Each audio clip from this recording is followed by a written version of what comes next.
My dear student, how are you? कैसे हो आप सब लोग मेरे प्यारे बच्चों? पढ़ाई कर रहे हो ना घर पे? Very good. तो देखते हैं। साची, तुम अपना होमवर्क करके नहीं भेज रहे हो? खेलते रहते हो, आपको याद नहीं है कि पढ़ाई करनी है? रिया, स्टार्टिंग में आपने अच्छे से होमवर्क किया, अभी 3-4 दिन से आप अपना वर्क ही नहीं भेज रहे हो। हिमांशु डागर, करो यार, होमवर्क करो, अच्छे से पढ़ाई करो। ओके। तो आज हम पढ़ते हैं क्लास 7th का chapter 4 heat, question answer. Okay. तो क्वेश्चन आंसर मैंने है ना 1 से लेके 5 तक करा दिए 2 वीडियो के अंदर। अब नेक्स्ट 5 से आगे नेक्स्ट कराएंगे। ओके। तो देखते हैं क्वेश्चन नंबर 6 क्या कहता है।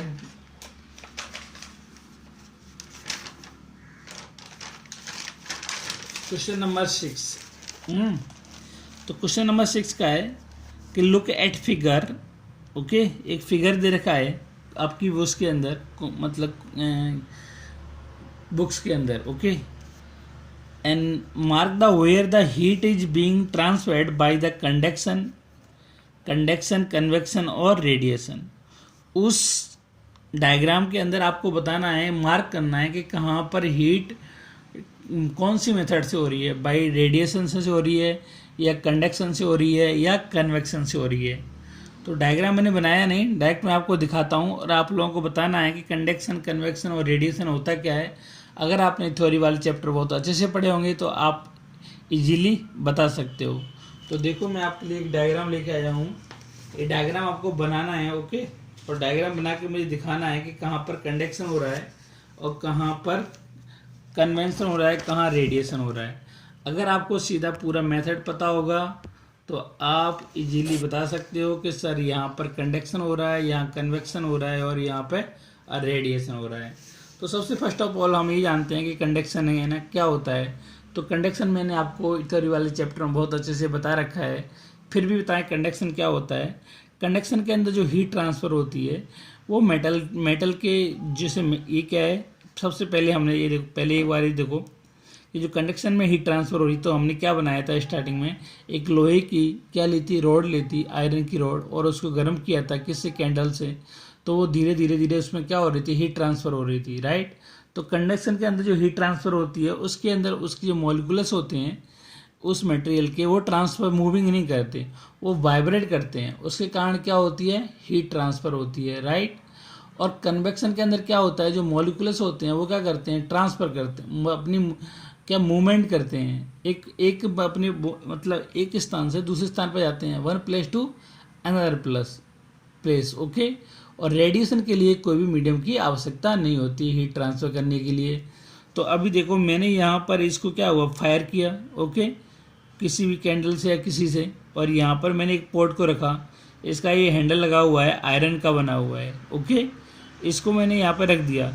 अभी मेरी क्या है, जो वर्न हो रहा है ना, फायर लग रही है, तो क्या हो रहा है, ये इसे टच नहीं है, चलो इसे टच मान लेते हैं, राइट। तो अभी क्या है, पहले ये वाला एक टच, इसको टच नहीं मानते हैं। आपको एक डायग्राम बनाना है। ओके, ये आपका क्वेश्चन नंबर 5 का आंसर है। सिर्फ इस डायग्राम को बनाना, और जहाँ पर ये लिखा हुआ है कि रेडिएशन हो रहा है, कंडक्शन हो रहा है, कन्वेक्शन हो रहा है, वो भी आपको लिखने हैं, ठीक है। तो मैं थोड़ा समझाता हूँ कि ये जो पोर्ट था उसके अंदर वाटर था। ओके, और यहाँ पर ये फायर हो रहा है, तो फायर हो रहा है तो ये इससे ऊपर रखा हुआ है, काफ़ी टच नहीं है ना, बहुत ऊपर है, फिर भी ये गर्म हो रहा है, इसके बीच में कोई मीडियम नहीं है। तो जब बिना मीडियम के हीट ट्रांसफ़र होती है तो उसको क्या बोलते हैं, रेडिएशन। वेरी गुड, क्या बोलते हैं, रेडिएशन। तो रेडिएशन के लिए रेडिएशन वो प्रोसेस है जिसके अंदर हीट ट्रांसफ़र करने के लिए कोई मीडियम की आवश्यकता नहीं होती। अब सेकंड देखते हैं कन्वेक्शन। इसके अंदर क्या, कन्वेक्शन के अंदर कैसे ट्रांसफ़र होती है, इसके अंदर जो पार्टिकल्स होते हैं वो मूव करते हैं। ओके, अपनी पोजीशन से मूव कर जाते हैं। अभी क्या हीट है ना, ये ट्रांसफ़र हुई इस पोर्ट के अंदर, तो पहले जो पोर्ट के अंदर हुई थी यहाँ पर एक कंडक्शन था। ओके, अब कंडक्शन से हीट, आपको पता है कंडक्शन से हीट ट्रांसफ़र होती है सॉलिड मेटल के अंदर, है ना। हम उसकी एक, या जैसे ये लोहे की छड़ लो और यहाँ पर आप क्या लगा दो, आप कैंडल लगा दो, तो धीरे धीरे क्या हो जाती है, गर्म हो जाएगी। क्यों हो जाएगी, क्योंकि इसके मॉलिक्यूल्स वाइब्रेट करने लग जाएंगे और वो हीट ट्रांसफ़र धीरे धीरे कहाँ हो जाएगी, इधर इधर ज़्यादा हीट होगी तो वो धीरे धीरे ट्रांसफ़र होने लग जाएगी इस तरफ। तो ऐसे ही क्या होगी, जो अपना पॉट था उसमें भी हीट ट्रांसफ़र होगी। अब यहाँ से टच में क्या है आपके वाटर के पार्टिकल्स, तो वाटर के पार्टिकल्स जो से टच हैं वो पहले क्या होंगे, हीट होंगे। हीट होने के बाद वो क्या होंगे, लो, उनका प्रेशर कैसा हो जाएगा, लो डेंसिटी हो जाएंगे, हल्के हो जाएंगे। हल्के होने पर वो क्या जाएंगे, ऊपर की तरफ जाएंगे। और ऊपर पानी कैसा ठंडा था, अब वो ठंडे पानी जो भारी पानी है उसका है ना हाई प्रेशर है, तो वो कहाँ जाएंगे, नीचे की तरफ आएंगे, है ना। जो भारी चीज़ होगी वो नीचे की तरफ आएगी, हल्की वाली ऊपर की तरफ जाएगी। जैसे आपने देखा है कि मिट्टी का केरोसिन डाल देते हैं किस पर, वाटर पर, तो केरोसिन क्या आ जाता है, ऊपर आ जाता है उसके, क्योंकि केरोसिन कैसा होता है, लो डेंसिटी का। ओके, तो लो डेंसिटी वाले क्या जाएंगे, नहीं ऊपर जाएंगे, है ना, और हाई डेंसिटी वाले नीचे आएंगे। तो जो कोल्ड पानी था वो कहाँ आएगा, नीचे आएगा। देखो ये जो पानी गर्म होने के बाद ये कैसा हो गया, लो प्रेशर का हो गया और लो डेंसिटी का हो गया, तो कहाँ जा रहा है, ये ऊपर की तरफ जा रहा है कि नहीं जा रहा है, देखो ये जा रहा है। और जो ऊपर से जो कोल्ड वाटर था वो कहाँ आ रहा है, नीचे की तरफ आ रहा है। यानी वाटर के जो पार्टिकल्स हैं वो क्या कर रहे हैं, मूव कर रहे हैं। तो कन्वेक्शन होता है, उसमें पार्टिकल्स क्या करते हैं, मूव करते हैं। ओके, कन्वेक्शन के अंदर, राइट। तो कन्वेक्शन किसके अंदर होता है, गैस और लिक्विड के अंदर। अब देखो कंडक्शन, अब मैंने ये पकड़ा हुआ था, स्टार्टिंग में तो मुझे नहीं लगा, लेकिन जैसे ये क्या हुआ, गर्म होने लगा, ये पूरा पानी गर्म होने लगा, तो धीरे धीरे इसकी हीट ट्रांसफ़र भी होने लगी। हीट ट्रांसफ़र होगी कहाँ आ गई, मेरे हाथ के पास आ गई। यानी ये सॉलिड के अंदर हीट ट्रांसफ़र हो रही, तो क्या हो गया, ये कंडक्शन। तो अब पता लगा कि कन्वेक्शन क्या होता है, रेडिएशन क्या होता है, कंडक्शन क्या होता है। ओके, रेडिएशन के लिए हीट ट्रांसफ़र की कोई मीडियम की आवश्यकता नहीं होती, ये रेडिएशन है। इस डायग्राम को आपको बनाना है क्वेश्चन नंबर 5 के आंसर के अंदर, और इस तरह से आपको लिखना है radiation, conduction, convection. Okay, very good. तो अभी हम क्वेश्चन नंबर 6 का था, एक सॉरी 6 का आंसर था, 6 वाला क्वेश्चन ये था। इसको थोड़ा जूम आउट करते हैं। ओके, कर लिया। ओके, तो इस क्वेश्चन का आपको क्या लिखना था, लिखना है आंसर लिखना है। ओके, ठीक है, लिख लोगे ना। एक क्वेश्चन है ये लिखा हो, कन्वेक्शन, कंडक्शन और रेडिएशन। तो इस क्वेश्चन के आंसर में जो अभी मैंने वीडियो दिखाया वो आपको करना है। अब देखते हैं नेक्स्ट क्वेश्चन। नेक्स्ट क्वेश्चन क्या है, in place of hot climate, okay, it is advise that the outer wall of house be painted white, explain. आया बात समझ में, कि in place of hot climate, वो प्लेस मतलब कोई प्लेस जहाँ पर कैसा है, हॉट क्लाइमेट है। इट इज एडवाइज मतलब क्या दी जाती है कि outer wall of house, house की जो बाहर की जो दीवारें हैं उनका पेंट कैसा करना चाहिए, वाइट। ओके, मतलब गर्मियों में या जहाँ पर हॉट प्लेस है, जहाँ पर बहुत ही गर्म स्थान है ना, तो वहाँ पर जो अपने घरों की दीवार होती हैं उनकी जो बाहरी तरफ से उनमें कैसा पेंट करना चाहिए, वाइट पेंट करना चाहिए। अब रीजन है कि वाइट पेंट क्यों क्यों करना चाहिए, मैंने आपको 10 बार बता दिया है। क्योंकि सर वाइट कलर होता है वो क्या करता है, जो सन की रे होती हैं उनको क्या कर देता है, रिफ्लेक्ट कर देता है, और रिफ्लेक्ट कर देता है तो हम क्या होते हैं, गर्मी से बच जाते हैं। तो देखो क्या लिखा है। अब पहले इसको आंसर देने से पहले आपको क्या करना होगा, है ना। तो आंसर देने से आप क्या करोगे, पहले यहाँ से स्टार्ट करोगे कि इन प्लेस ऑफ, आंसर लिखोगे, आंसर लिख के आप लिखोगे in place of hot climate it is advise that the outer walls of house be painted white. उसके बाद यहाँ से लिखोगे बिकॉज, क्यों, क्योंकि वाइट कलर क्या करता है, वाइट कलर रिफ्लेक्ट, है ना, reflect back most of the heat, जो हीट होती है उसको क्या कर लेता है, रिफ्लेक्ट कर देता है।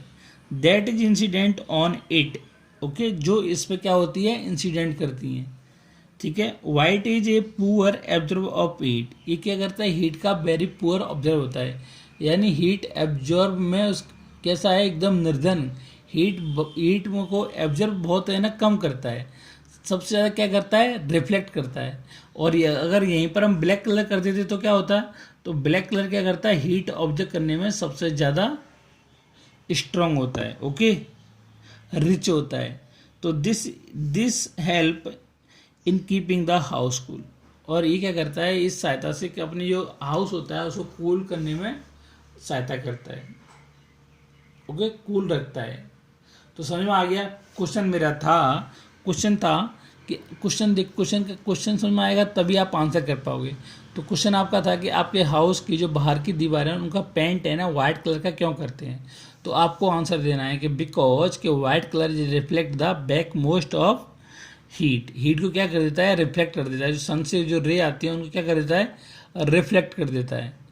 ओके, क्यों क्यों कर देता है, क्योंकि वाइट कलर होता है is poor observer of heat का पुअर कैसा होता है, ऑब्जर्वर और बेस्ट रिफ्लेक्टर होता है ना। तो दिस इज हेल्प करता है, हमारे हाउस को कूल रखता है। ओके, आ गया होगा क्वेश्चन, वेरी गुड। क्वेश्चन समझ में आया कि नहीं आया, आ गया है तो बहुत ही अच्छी बात है। अभी देखो क्वेश्चन नंबर 8। तो क्वेश्चन नंबर 8 क्या है, क्वेश्चन नंबर 8 में आपको बताने हैं, आपका मल्टीपल चॉइस क्वेश्चन है। तो 1 litre of water at A 30 degree Celsius is mix with 1 litre of water जिसका टेम्परेचर है 50 degree Celsius. The temperature of mixer bill भी कितना होगा। आपके पास 2 पॉट हैं, ओके, एक पॉट ए है और एक पॉट ए है, ठीक है, एक पॉट ए है और एक पॉट ए है, ठीक है। अगर एक इस पॉट का टेम्परेचर है वो कितना है 30 डिग्री सेल्सियस, तो मैं यहाँ पर लिख दिया 30 डिग्री सेल्सियस, और इस पॉट का टेम्परेचर है 50 डिग्री सेल्सियस, यानी उसके अंदर वाटर है, कुछ भी चीज़ और भी हो सकता है, जो भी है। इन दोनों का वाटर मैंने इसमें मिक्स कर दिया, ठीक है, एक 30 वाले का और 50 डिग्री सेल्सियस टेम्परेचर का। तो बताओ इसमें से जो आपके पास ए बी सी हैं ऑप्शन में कौन सा है ना जो स्टेटमेंट सही है। फर्स्ट, टेम्परेचर कितना होगा 80 डिग्री सेंटीग्रेड सेल्सियस, क्या होगा पता नहीं। More than 50 degree Celsius but less than 80 degree Celsius, नहीं। कितना होगा 20 डिग्री सेल्सियस, नहीं हो सकता। कितना होगा between 30 to 50 degree Celsius. Okay, तो टेम्परेचर देखो पहला कैसे गलत हो गया, पहला तो हो ही नहीं सकता। क्यों नहीं हो सकता सर, हाईएस्ट टेम्परेचर कितना है 50 डिग्री सेल्सियस और लोवेस्ट टेम्परेचर कितना है 30 डिग्री सेल्सियस। तो इस पॉट का जब हम इन दोनों के वाटर को इसमें मिक्स कर देंगे तो टेम्परेचर कितना होगा 30 डिग्री टू 50 डिग्री सेल्सियस के बीच में होगा। तो टेम्परेचर किसके होगा बीच में 30 डिग्री सेल्सियस से लेके टू 50 डिग्री सेल्सियस के बीच में होगा कि नहीं होगा। तो 80 हो नहीं सकता, तो गलत हो गया। मोर देन 50 से ज़्यादा हो नहीं सकता क्योंकि हम टेम्परेचर लोअर में उसको मिक्स कर रहे हैं, इसलिए 50 से तो कम ही हो जाएगा, तो ये भी नहीं हो सकता। 20 हो नहीं सकता क्योंकि लोअर टेम्परेचर मेरा 20 है और उसको मिक्स कर रहे हैं 50 के साथ, तो उसका टेम्परेचर इंक्रीज होगा ना, लोअर तो हो नहीं सकता। तो ये वाला सही है, डी वाला एकदम करेक्ट। क्या होगा between the 30 degree Celsius to and 15 degree Celsius. तो ठीक है, आगे समझ में नहीं आया, अरे आ गया होगा समझ में एकदम। अब देखो question number 9। An iron ball at 40 degree Celsius is drop in a mug, okay.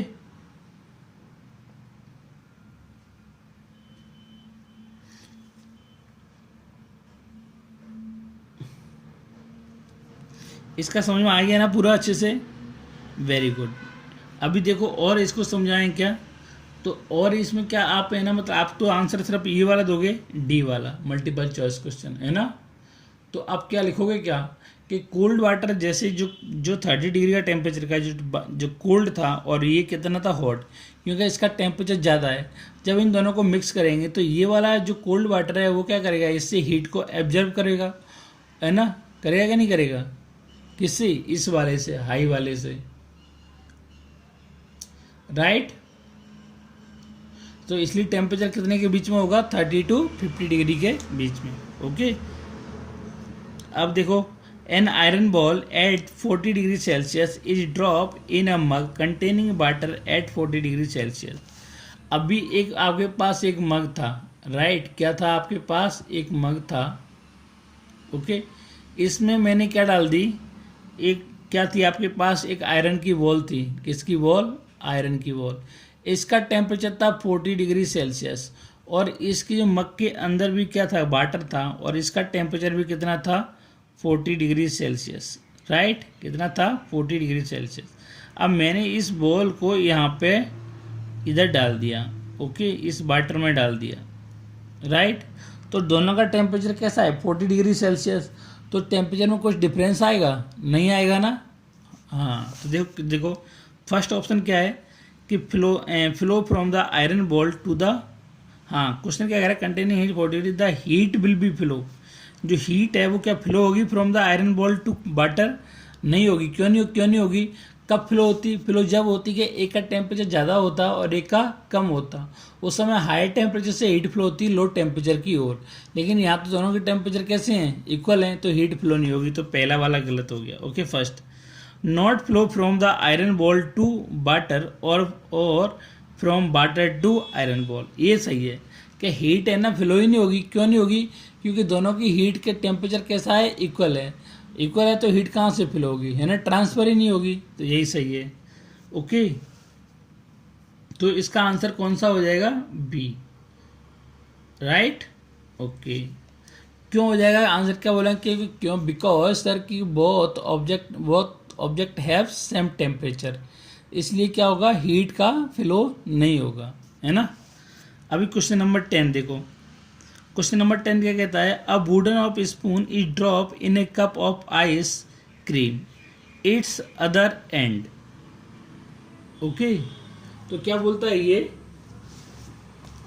कि आपका जो वुडन स्पून है वो उसको डिप किया गया किसके अंदर, कप ऑफ आइसक्रीम के अंदर, तो इट्स अदर एंड क्या होगा इसके अंदर,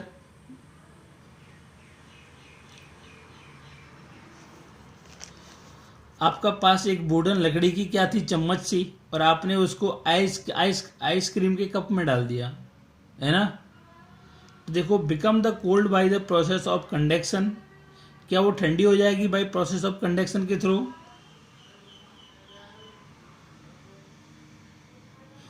हो जाएगी क्या। दूसरा देखो, become cold by the process of convection, है ना, become cold by the process of radiation, does not become cold. अब देखो आपको पता है कि वुड है, वुड कैसा है, बैड कंडक्टर ऑफ हीट, उसके अंदर से हीट ट्रांसफर नहीं होगी, होगी तो होती है तो मतलब होगी नहीं, है ना, क्या होगी, हीट ट्रांसफर नहीं होती, है ना। कैसी होती है, बैड कंडक्टर होती है, मतलब जिनसे हीट ट्रांसफर नहीं होती। क्या मतलब वुड से, लकड़ी से इलेक्ट्रिसिटी ट्रांसफर हो जाती है, नहीं होती। तो वुड होता है वो हीट का और इलेक्ट्रिसिटी का दोनों का ही क्या होता है, बैड, क्या होता है, क्या होता है, बताओ बताओ, bad conductor of heat of and electricity. तो क्या होगा, डज नॉट बिकम कोल्ड, मतलब क्यों नहीं होगा, क्यों, यहाँ पर आप आंसर लिख सकते हो, अगर आप लिख सकते हो because would is bad conductor of heat, ये इसका आंसर लिख देना, बाकी तो आंसर यही लिखना है। रीजन पूछे तो आप लिखोगे बैड कंडक्टर ऑफ हीट, तो ये भी गलत है, ये भी रॉन्ग है, ये भी रॉन्ग है। ओके अब देखते हैं नेक्स्ट क्वेश्चन, लास्ट क्वेश्चन बचा हुआ है, इसको इसमें ख़त्म कर देते हैं। स्टेनलेस स्टील, क्या दे रखा है, एक second, stainless steel, okay, pan है आर, जो आपके घरों में जो पेन्स होते हैं ना, चाय बनाने वाले या वैसे जो भी है ना, सब्जी बनाने वाले या कुछ पानी गर्म करने वाले पोर्ट्स है ना, तो usually provided with a copper bottom, then the reason for this could be that, यानी जो आपके, जैसे आपके पास एक पॉट है, बर्तन है, ओके ऐसे, और एक इसका है स्टेनलेस स्टील का है, स्टेनलेस स्टील, ओके, एक एलो मेटल है जो कई सारे मेटल से मिलकर बना हुआ है, ओके।